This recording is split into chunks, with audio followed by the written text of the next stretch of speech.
Congressman, kahapon nandun po kayo sa hearing. May pinag-uusapan na master plan na sinasabi wala daw master plan para po sa Metro Manila halimbawa. Totoo po ba yun Well, sa inyong actually, pagkakaalala?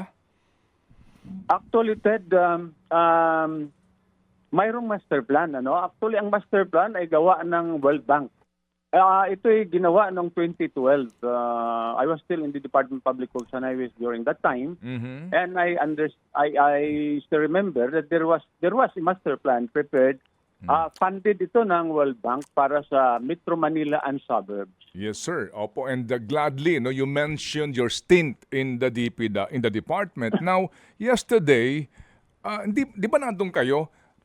Ang namuo di ba you were present kaya nga kami tumawag sa inyo. Ang namuong kaisipan walang master plan. Kaya nga po ako naghihintay nga sana that somebody should mention na noong pong after Ondoy and Pepeng, opo, ang World Bank nga katuwang po ng Philippine government gumawa ng Metro Manila Flood Management Master Plan. And then actually, were you present during the 2014 presentation of during the flood summit in the House kung saan na-present po itong NED-approved master plan na ito for Metro Manila?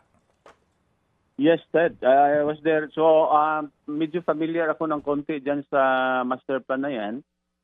In fact, in that master plan, it was mayroon silang sinabi na part of that master plan nga yung paggawa sana ng Upper Marikina Dam, yung high dam na tinatawag.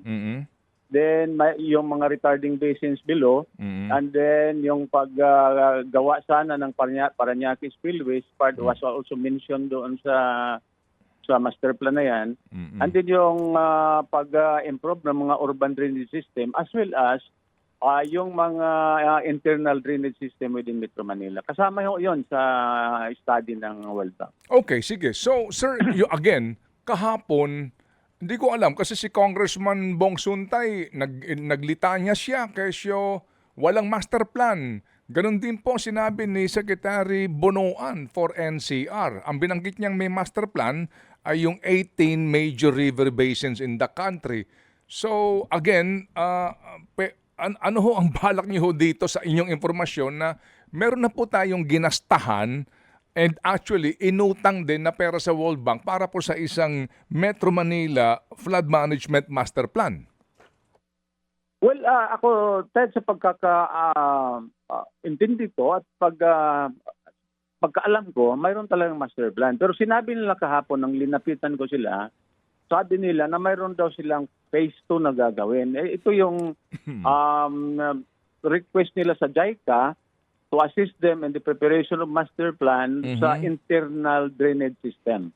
Ibig sabihin, yung mga internal drainage system ng mga cities nasakop ng Metro Manila ang gagawing aralin pa, maggagawan pa ng master plan.